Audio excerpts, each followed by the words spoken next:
A palavra está imediatamente aberta para comentários, colocações, perguntas. A gravação vai até 13h. Temos, então, ainda para registro 37 minutos. Quem quiser se colocar na gravação, tem um microfone que eu vou colocar ali para isso. E, se quiserem dirigir alguém específico da mesa, por favor. Se quiserem fazer alguma colocação ou pergunta sabendo que não vai ser gravado, não precisa vir até aqui, ok?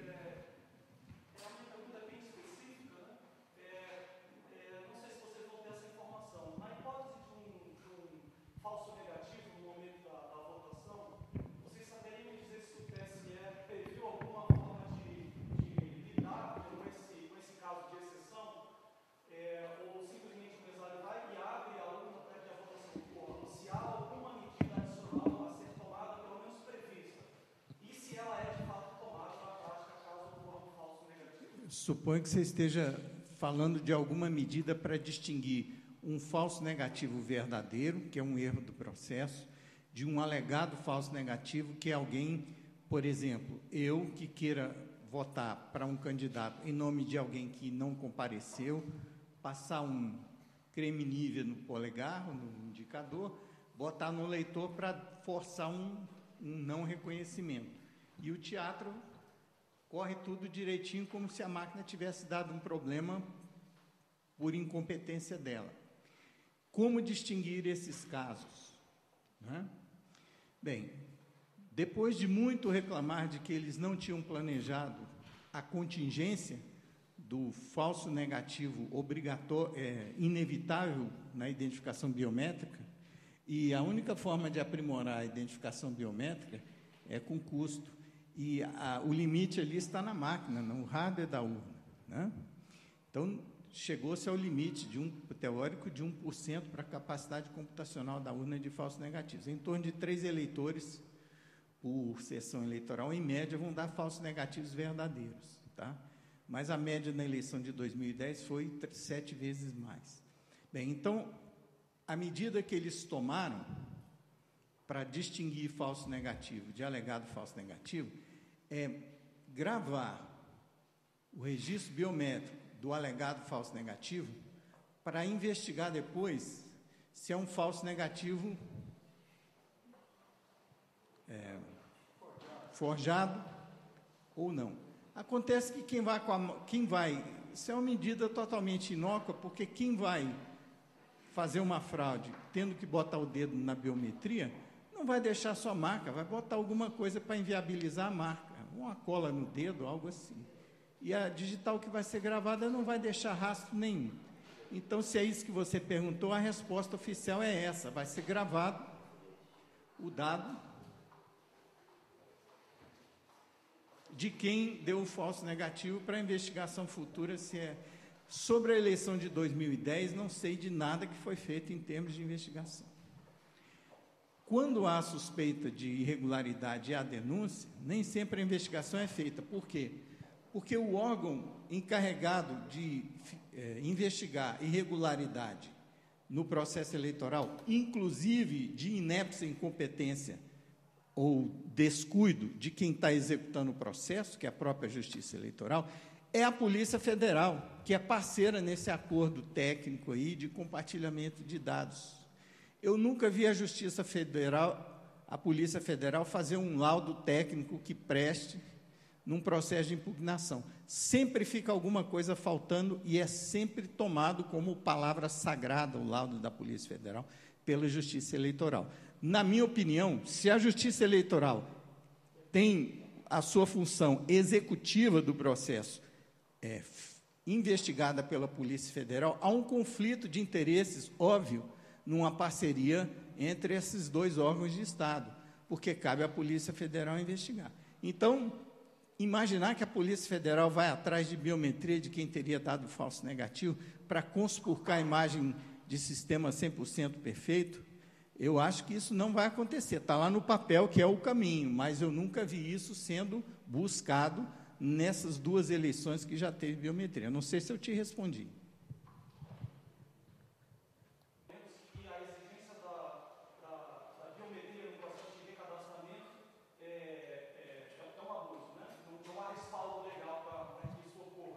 Então,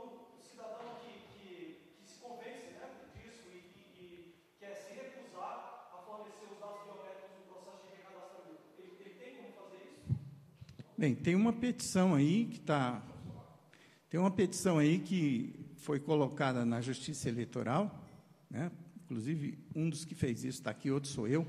A minha não foi respondida. Uma petição pedindo dispensa do fornecimento de dados biométricos, sem a punição de perder o direito de votar. A minha não foi respondida. Eu entrei no dia 18 de julho, já se vão 3 semanas, não foi respondida. Mas a do Oswaldo Maneschi, no Rio de Janeiro, foi respondida em 1 semana. Ele vai querer falar a respeito, né? O que eu vejo aqui é o seguinte: as pessoas não percebem a importância estratégica de uma base de dados onde todo cidadão maior de idade é obrigado a contribuir, com a obrigação de fornecer endereço, sob pena de punição se entregar endereço falso, né? Agora, quem é bandido não vai entregar seu endereço verdadeiro, ele vai forjar uma prova de endereço ou vai deixar de votar, né? Mas a obrigatoriedade do voto, eu acho que é o ponto que está concentrando o poder na Justiça Eleitoral no caso da biometria. Por isso, eu aproveito a mesa e a sua pergunta para sugerir ao doutor José Norberto que leve até a Comissão de Direito Eleitoral da OAB a minha avaliação de que a melhor maneira de resolver esse problema de abuso ou concentração de poder com a biometria na Justiça Eleitoral é propor que seja discutido na reforma política que a votação no Brasil seja voluntária, e não obrigatória, porque isso interromperia um processo de concentração de poder que parece irrefreável de outra forma. O Legislativo ele se sente refém da Justiça Eleitoral. Por que eu digo isso? Porque todos os legisladores que eu já procurei, com proposta de reforma eleitoral que distribuísse melhor o poder de fiscalizar o processo eleitoral através da sociedade, se quem pode fiscalizar, se quem dita as regras da fiscalização é quem executa o processo, nunca as provas que vão estar disponíveis para prejudicados, potenciais vítimas, vão estar acima da barreira que o mesmo executor coloca, sendo juiz, do que é prova suficiente ou aceitável de que alguma irregularidade ocorreu. Todos os legisladores que foram procurados por nós e que abraçaram a causa e que promoveram dentro do Congresso reforma eleitoral que diminuísse os poderes da Justiça Eleitoral foram inevitavelmente, todos eles detonados na eleição seguinte. Não conseguiram voto suficiente. Inclusive, um deputado no Pará, que ia para o 13º mandato dele, deputado Gerson Pérez, foi o 4º com que aconteceu isso. Então, a minha experiência de depositar esperança no processo eleitoral, ela já se esvaziou quando eu perdi a inocência com esse ativismo meu. A minha esperança é que a voz das ruas perceba que essa concentração de poder em certos órgãos de Estado não é boa para a sociedade e que as pessoas que possam mudar o rumo das coisas ouçam o pleito que a gente está colocando aqui. O Maneschi quer falar sobre a experiência dele em solicitar a Justiça Eleitoral que o dispensasse de fornecer dados biométricos. Bom, eu tive o cuidado de fazer a petição, né, e dei entrada na minha zona eleitoral. E a resposta do juiz veio até rápida, em 1 semana, né? Disse que estava seguindo uma determinação do TSE.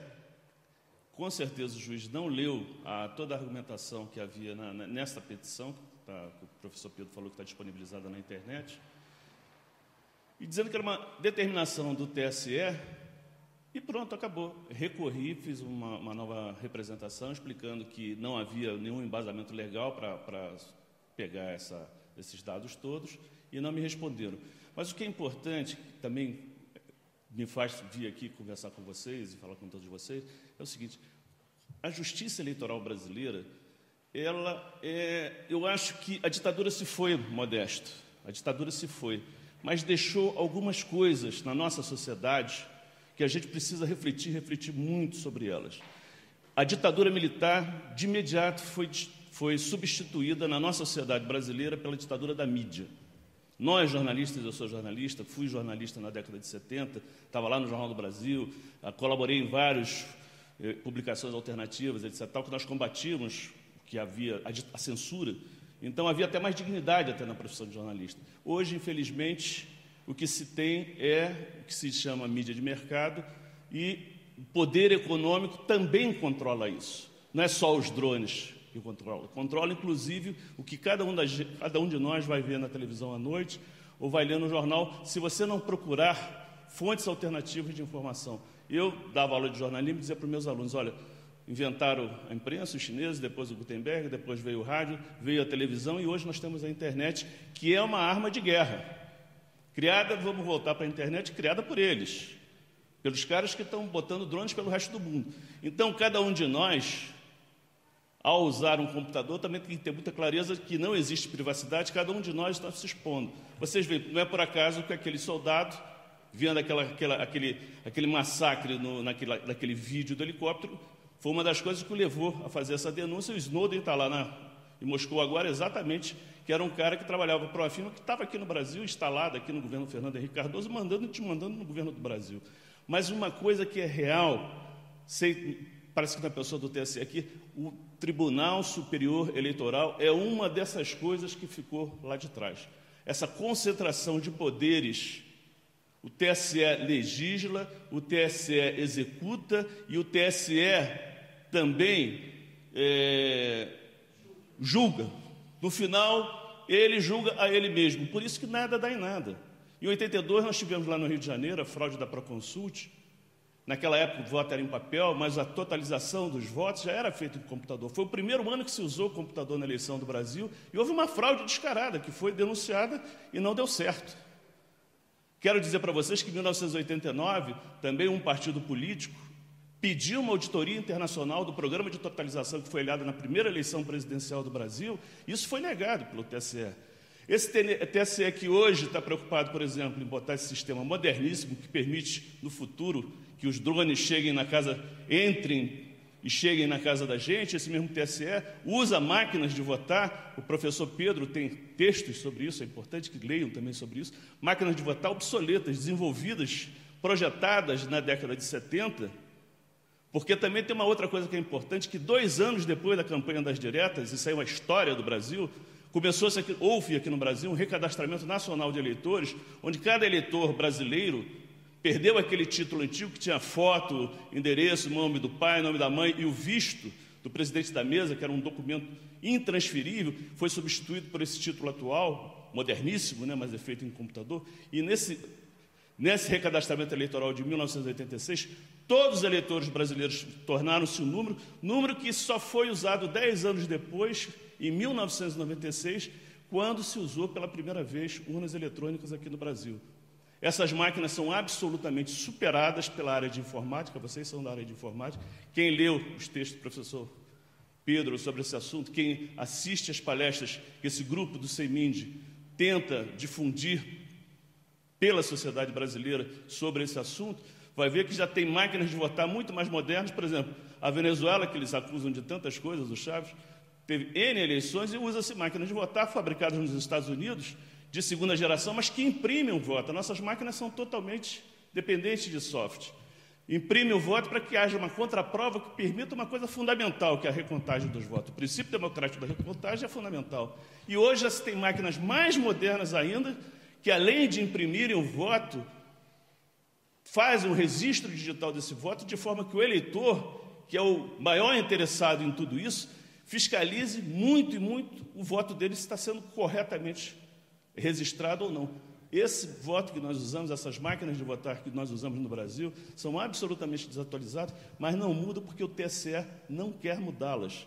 Essas máquinas de votar que nós usamos aqui no Brasil, eu afirmo isso com absoluta segurança, por tudo que eu já li e por tudo que eu acompanho e que entendo, que eu sou militante de partido político, acompanho de perto tudo isso, desde 1982, desde o caso do Proconsult, lá do Rio de Janeiro, que é a minha cidade, meu estado. Eu quero dizer para vocês que essas máquinas de votar permitem, que nós usamos aqui no Brasil e que o TSE apresenta como 100% seguras para toda a população, via marketing, via propaganda na televisão, são máquinas absolutamente inseguras. São máquinas que permitem que quem não tem votos se eleja e permite também que quem tem votos não seja eleito. São máquinas absolutamente inconfiáveis, mas a sociedade brasileira vê a dificuldade que a gente tem para levar essa briga adiante, que é uma briga que eu acho que tem que ser de toda a sociedade, porque se a gente não se mobilizar, Modesto, se a gente... Há uma má-fé, desculpe, doutor, pela OAB, as coisas não acontecem de graça. Eu também sou um militante político e eu digo para o senhor, sem sombra de dúvida, as coisas são do que são porque querem que sejam assim. Deixa eu dar um testemunho de por que eu busquei a OAB, doutor Norberto.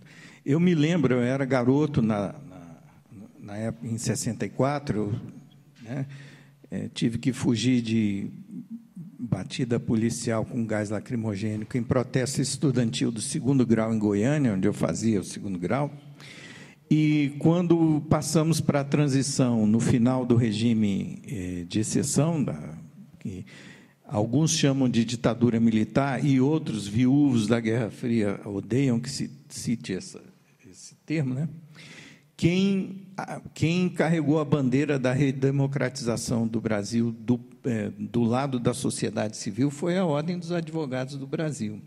Então, a minha esperança, quando eu vi a primeira reunião da Dilma, naquela fatídica quinta-feira, se não me engano, onde tinham protestos em 100 cidades do Brasil, ninguém sabia onde aquilo ia parar, e houve uma reunião no Palácio do Planalto para discutir reforma política com a Dilma, e saiu o presidente da OAB, da reunião, falando para a imprensa, dando voz de comando. Aquilo me fez acender a esperança de que a OAB possa ser um porta-voz da sociedade nesse momento que a gente está vivendo.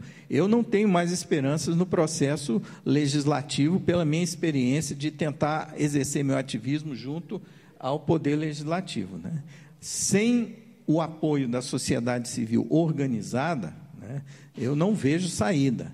Há uma concentração. O que é essa herança que o Manés falou da justiça eleitoral? Eu sou estudioso da Revolução de 30, depois que eu percebi o que estava acontecendo conosco. Todos os livros que eu já encontrei da Revolução de 30, eu comprei, tá? E li. Então, o que aconteceu na Revolução de 30? Uma aliança cívico-militar da patente de tenente para baixo, que mobilizou a sociedade brasileira para promover uma reforma na República. Quem cuidava do processo eleitoral na República Velha era o Legislativo. Era ali que se concentrava o poder de decidir quais mapas iam ser mexidos, quais mapas de votação, que levavam 8 meses para chegar de navio do Norte, do Nordeste, até o Congresso no Rio de Janeiro. E a votação tinha um terceiro turno, onde os eleitos podiam ou não ser empossados, conforme a decisão da última instância, que era esse processo no Legislativo que fazia a validação dos boletins de urna, dos mapas de votação, né? Então, na Revolução de 30, o que aconteceu? Houve um movimento pendular com os vitoriosos da Revolução de 30, de tirar o poder de executar, julgar e normatizar o processo eleitoral do Legislativo e botou no processo judiciário, que era a solução que viram na época. Mas isso foi um movimento pendular. O poder atrai a tentação do abuso. O poder concentrado atrai mais ainda, né? E o que a gente está vendo é um processo de informatização que ocorreu à margem da discussão com a sociedade. As decisões são autocráticas e são tomadas à revelia, como a Cida mostrou aqui. Ela quer falar também.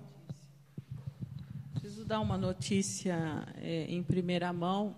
O Estadão acaba de publicar que a ministra Carmen Lúcia teve um susto e ela não tinha conhecimento dessa entrega de dados, essa venda de dados pelo corpo administrativo para a Serasa.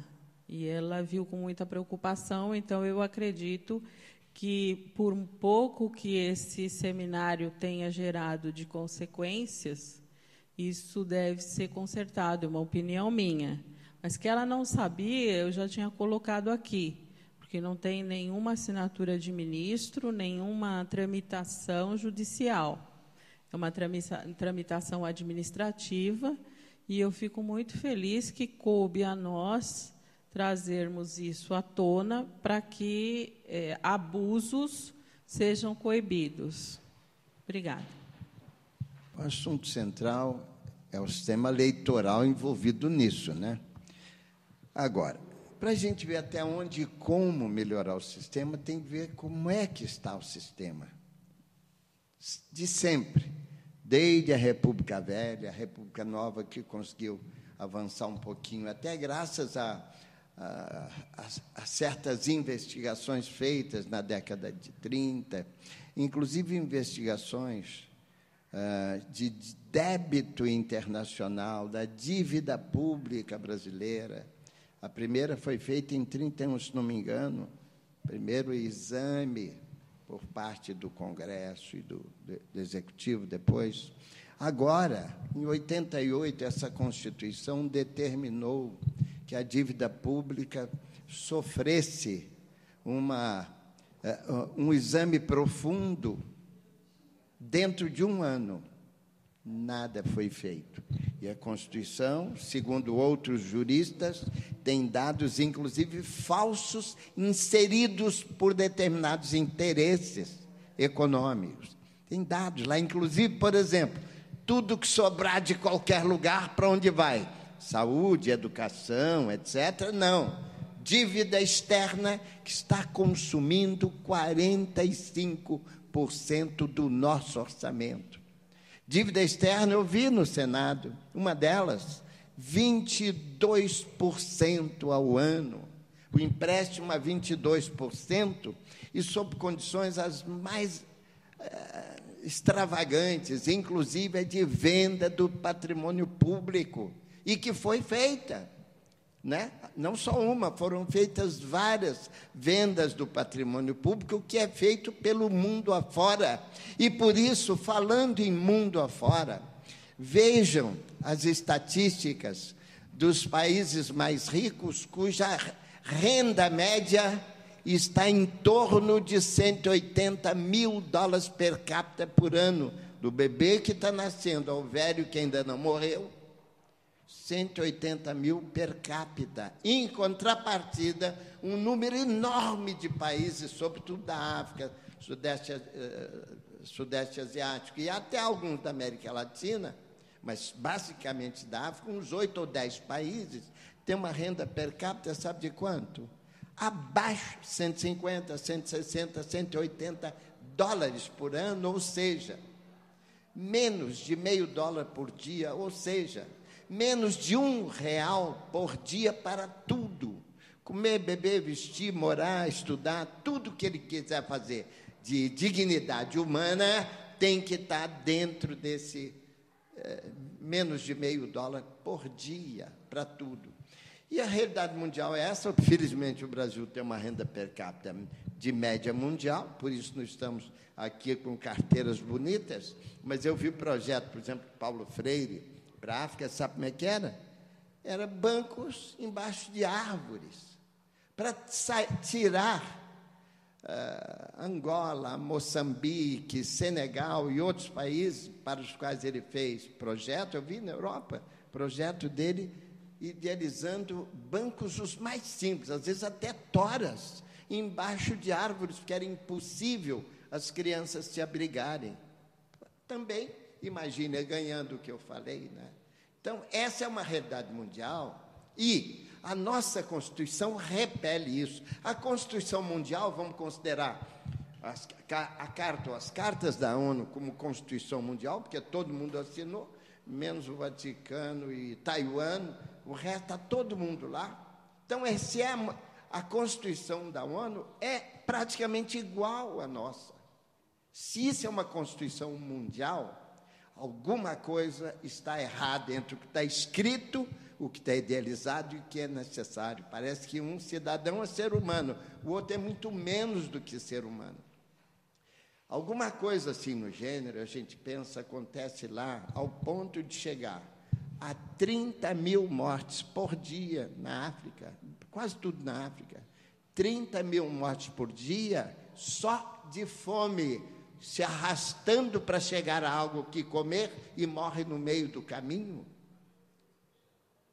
30 mil por dia, vezes 365, mais de 10 milhões. Vezes a longevidade média de um país razoável como o Brasil, cerca de 1 bilhão dos 7 morre só de fome. sem falar em outra coisa qualquer, não é câncer ou dor de barriga, não. Fome, falta de ter o que comer. O primeiro dos direitos humanos. Vida com tudo que é necessário a ela. Segurança com tudo que é necessário a ela. Liberdade. Meios, ou seja, a Constituição nossa fala em propriedade, porque é o veso de quem domina o legislativo, mas é os meios de sobrevivência com dignidade, como determinam as cartas do mundo civilizado. Igualdade nem pensar, porque enquanto o Congo tem uma receita anual em torno de 15 bilhões, existem pessoas físicas que sozinhas recebem 6, 7 bilhões de lucro anualmente, e pessoas jurídicas que recebem muito mais do que 20 bilhões no mesmo ano, em que aquelas 70 milhões de trabalhadores produziram apenas 15 bilhões, o que vale dizer, se eu verificar um orçamento, ou basta verificar renda per capita de um país, de um estado, uma cidade ou uma família, eu sei como ela é socialmente. Aqueles que fabricam drones para destruir estão jogando fora a receita que seu povo produziu e, às vezes, até a receita que outros produziram e eles souberam canalizar para eles pelas 1000 formas econômicas que a economia permite hoje dentro da política, da pressão, da ameaça e dos drones. Assim está. Examinem de forma comparativa quem vive melhor. Por quê? Quem vive pior, por quê? E porque alguns que têm uma receita tão pequena têm uma situação social muito melhor. A gente tem que, fechando mesmo, a gente tem que repensar de maneira organizada e produtiva, repensar as premissas básicas da nossa civilização que está indo para um rumo errado. Ninguém pensa em como fazer o que sonhavam os grandes homens. Ninguém pensa em fazer o que sonhavam, sei lá, qualquer, seja ele Jesus Cristo, seja ele um Gandhi, qualquer desses. E achar um caminho pelo qual a gente vai pregando realmente, abrindo uma estrada para um futuro que seja menos danoso do que o mundo dos drones, do que o mundo dessa falsa ética, dessa pseudoética que só atende à ética do delinquente, que também tem sua ética. O delinquente tem a ética de quem mata mais é mais eficiente, ou quem rouba mais é o mais ético, né? Já o outro, ao contrário, que pensa ao contrário, faz totalmente diferente do pensamento humano, que é o pensamento da busca da felicidade para si, para o seu entorno, em círculos concêntricos, que abracem os 7 bilhões de habitantes deste planeta.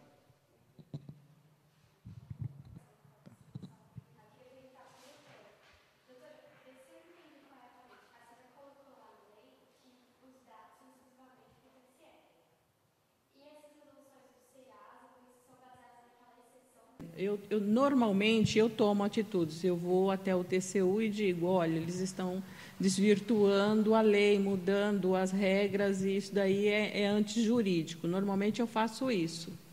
Tá? Mas eu ainda não fiz, mas tem que ser feito. Do RIC. Porque o RIC vai ser o cadastro civil aí de todos os eleitores, mas ele vai ser esse cadastro compartilhado, ele vai distribuir dados, tudo que foi falado. Eu acho que é mais ou menos uma forma coercitiva de pedir para os Posso falar do RIC? A participação do ITI do RIC na área de tecnologia. Porque toda a estruturação e vinculação do RIC na sua aplicação na sociedade é definida pelo Ministério da Justiça. O RIC teve até o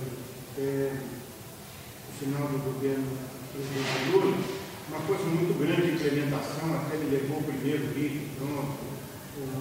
A Dilma teve. Fizeram alguns no projeto piloto. Esse projeto está sendo reavaliado, né, pelo Ministério da Justiça hoje, em virtude da nova forma de reestruturação do projeto. Por quê? Na hora que o RIC faria a carteira de identidade nacional para todo mundo, a competência são dos estados. Né? Então, ele tem uma base para fornecer isso para os estados fazerem. Então, essa modelagem está sendo refeita para que isso aconteça. O que nós temos, então, está lá o Comitê Gestor do RIC, né?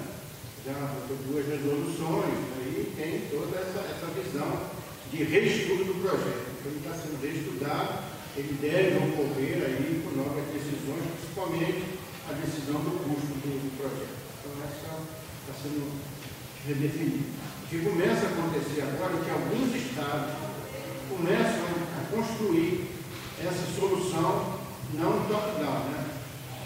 O governo central para baixo, mas de baixo para cima.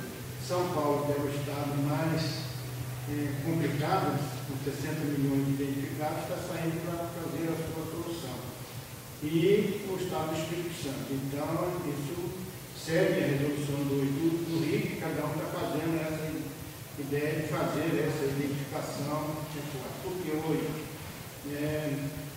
então eu vou falar de biometria e drone, viu? Só hoje o crime de roubo de identidade é um dos principais crimes no mundo. Então, e no Brasil, os principais crimes são cometidos com a fragilidade do nosso sistema de identificação. Então, isso aí, principalmente, naquela de autentificação da pessoa que está dizendo que eu sou quem diz ser através do documento. Então, isso aí aparece essas visões aí de biometria e essas coisas para...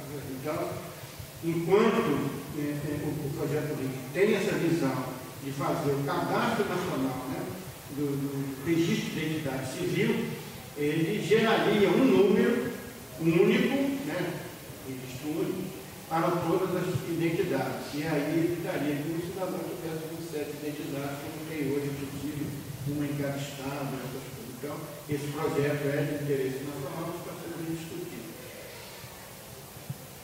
Agora, falando um pouco a questão da biometria e do título aí no tempo de drone, né? Pedro, você sabe muito mais que eu, que é titular, eu estou achando que quando está se usando o nome biometria, está vulgarizando, achando que biometria é só fingerprint, só identificação de dedo. O termo biometria é muito mais amplo, é toda a forma de identificação do ser humano. Voz, DNA, toda. Estão todas aí na imagem que eu montei. Massa, íris, não sei o quê. Então, na verdade, o que está sendo feito na Justiça Eleitoral, e nós lá no estamos fazendo agora uma R biométrica que vai usar, nós estamos usando o fingerprint, né? Que é a identificação. Uma das diferenças que eles estão usando, a gente usa padrão ISO, não padrão BI, né? Porque o Brasil, toda a política pública brasileira que segue novas tecnologias, usa padrões ISO, porque o fórum do Brasil tem aceno de voz e voto. Então, essa todas essas construções, né, são interessantes, a partir do CIMET, né, Sistema Nacional de Metrologia. Então, toda vez que a gente tenta, na área de TI de governo, usar alguma coisa, usa a partir de padrões ISO, porque o Brasil tem acesso de voz e voto. E drones, eu quero dizer que não está muito longe, não. Você vê aí. Você vê que não está lá, só no Big Brother, agora não. Justificar o título rapidamente, a Maria Aparecida quer falar e depois o Zé Norberto. Por que o título? Quando 20... Sim. Não, eu ainda não falei. Quando 25% das missões de drones para destruição são programadas com dados minerados de padrões de comportamento, isso representa um custo político militar para o uso dos drones para justificar perante a opinião pública, né? Aparece o Panetta lá justificando com o chavão, certo? Então, eles querem a biometria para tornar mais precisas as missões militares, para não precisar alvejar com base em padrão de comportamento. E não perder drone. Não perder viagem dos drones, né? Então, eles têm interesse. Eu quis mostrar por que é o interesse do FBI. É o que o Snowden está delatando. É um projeto hegemônico, totalitarista, está descrito no Project New American Century, só não entende quem não quer. Ok?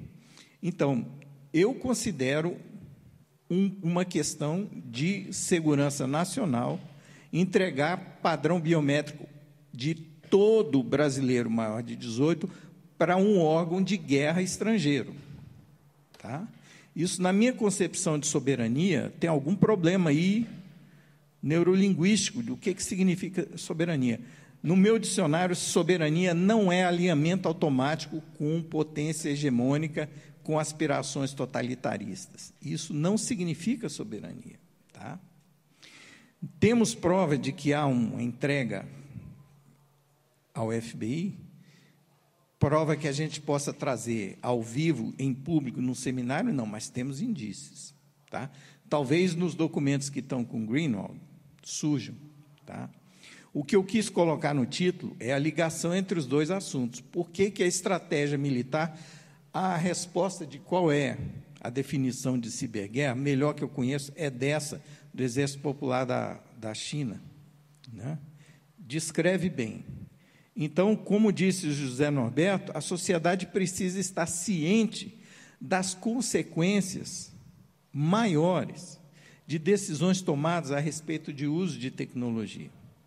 Por isso, a minha sugestão, encaminhada ao AB através da pessoa dele, de que se considere para a reforma política, no plebiscito ou no referendo, que seja, a possibilidade do Brasil se alinhar com países que reinventaram a democracia, França, Estados Unidos, ou mesmo a Venezuela, que é contra-exemplo, ou deu o exemplo, dependendo de que lado você está na mesa, né, de redemocratização, né, que todas têm o processo eleitoral facultativo. É a obrigatoriedade do processo eleitoral que torna o cadastro do TSE tão atrativo para a potência hegemônica. Ok? E se o nome do jogo na política é esse, é quem dá mais, ninguém segura. Com a possibilidade do RIF, seria a maior aplicação mundial de 200 milhões de brasileiros. Se o trabalho do TSE tem 160 milhões, já está muito perto. Teria, na visão de economicidade, essas coisas, essa aproximação, já que ele estava fazendo todo o cadastramento nacional disso aí, fazer isso aí, compartilhar, seria, assim, talvez, uma racionalidade... Um uso positivo, né? Economicidade. Então, haverá essa aproximação, né? Porque você tem outras grandes bases de dados no Brasil, né? Se você perguntar qual deve ser o nome do RIF, vai na... é o CPF. Se você vai na área social, é o ministro, né? Por quê? Quando você fala assim, então bota o CPF. O CPF você tem a população economicamente ativa. Você exclui o resto, né? Quando você faz o nível, você expande um pouco mais. Tem PIS, tem PASEP, tem DTS, então é o cadastro que concorre um pouco com o TSE, é o ministro, é a identidade social. Essa é uma base, é assim. E talvez tenha até uma pseudo-vantagem sobre o TSE, que vai de 2 em 2 anos. O NIS é a atualização mensal. Então, você tem hoje outras grandes bases de dados no Brasil que podem fazer isso aí, né? Mas, nessa discussão do RIC, estão presentes todos esses atores. Então, fazendo isso aí. Eu não sei como é que está esse convênio da Justiça Eleitoral com o TSE. Ela a nível assim, de economicidade e de elaboração de uma política pública, parece que ela encontra fundamentos pelo tamanho e pela resposta rápida que isso teria. E voltando no início que eu falei, com essa possibilidade, a gente está vivendo como Pedro já tem algum tempo. Eu vejo que nessa área, depois do Rio, a migração de todos os fornecedores de mídia, tanto de token como de cartões, todos os grandes fabricantes, igual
situação hoje parece...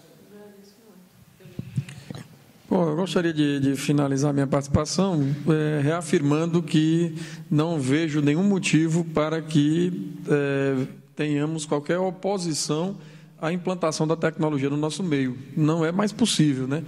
Inclusive, todas as instituições estão atualizando e digitalizando seus cadastros. A própria OAB, né, tem um cadastro valiosíssimo com apenas cerca de 700 mil advogados, mas é um cadastro cobiçadíssimo que nós também procuramos proteger lá.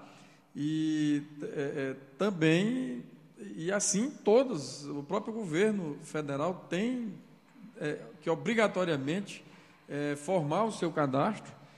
O que nós temos que ter cuidado, de fato, é com a sua utilização, com a sua proteção. Acho que esse aqui é o aspecto fundamental que se deve discutir, né? Também acredito na boa intenção de todos os administradores que passaram pelo Tribunal Superior Eleitoral, são ministros do Supremo Tribunal Federal. Quero crer que todos eles que trabalharam nesse sentido fizeram imbuídos do melhor propósito, né? Agora, repito, a legislação brasileira é frágil nesse sentido, é capenga, e as coisas estão acontecendo na esfera da administração, muitas vezes sem uma legislação que a regulamente. E quanto ao uso, é indiscutível o equívoco do Tribunal Superior Eleitoral. A lei veda que esse cadastro seja compartilhado, e ele está sendo compartilhado, ainda que com outro órgão público, mas a lei veda terminantemente. Isso tem que ser observado, até que a lei seja modificada. A única preocupação real que faço questão de deixar de modo bem enfático aqui é com a exposição que esses cadastros poderão trazer para o cidadão de um modo geral, e a utilização indevida que isso possa trazer, inclusive pelo próprio governo federal, porque nós sabemos que há um interesse público relevante nisso, mas nós temos situações também de interesse da administração e não de interesse público. Então, o interesse da administração pública não se confunde com o interesse público. Precisamos também ter cuidado com isso. Espero, obviamente, que todos aqueles que lidam com esse tema que é tão delicado, cada um na sua esfera, seja no Tribunal Superior Eleitoral, seja no Ministério da Justiça e em outros órgãos e governos estaduais, estejam conscientes da gravidade do tema e que possam criar mecanismos para a proteção do cidadão. A gente nem se despedir, mas eu só quero cumprimentar muito a iniciativa do Pedro, Maria Aparecida, e espero que continue, porque a gente tem vontade de expor o que parece correto, para ser corrigido, e quem sabe todos juntos adotarmos uma linha correta, né? Mas a coisa é complicada e difícil. Vocês deram um primeiro passo, vê se constrói um caminho com uma longa caminhada, porque são tantos os problemas, esse é apenas um deles, né? Mas os problemas nacionais e humanos são tão mais amplos que dá vontade de a gente até fazer provocações aqui. Mas, como não cabe neste momento, eu só queria agradecer o convite, estou muito honrado e sempre às ordens. Para outros debates, a gente pode voltar aqui e fazer um debate com toda a liberdade de prova pró ou contra. Então, vocês vão ficar estarrecidos pelo que vivenciaram no tempo, mas não no espaço, e pelo que deveriam saber e não sabem. A verdade não foi dita. Eu sei de algumas, outros sabem muito mais. E se a gente não souber qual é a causa do problema, nós não saberemos a solução, né? Claro que tudo, como uma faca, um copo, pode ser bem ou mal utilizado. Agora, algumas coisas a gente já sabe que só é para mau uso. Quando constroem um canhão, não é para produzir flores, né? Quando fabricam um revólver, também tem uma finalidade específica, eventualmente de defesa, mas, em princípio, para o mal. De qualquer maneira, tem que ser interpretado de acordo com a intenção, com a finalidade e com o resultado de cada coisa. Muito obrigado por tudo. Agradeço a participação de todos. Declaro encerrado o seminário.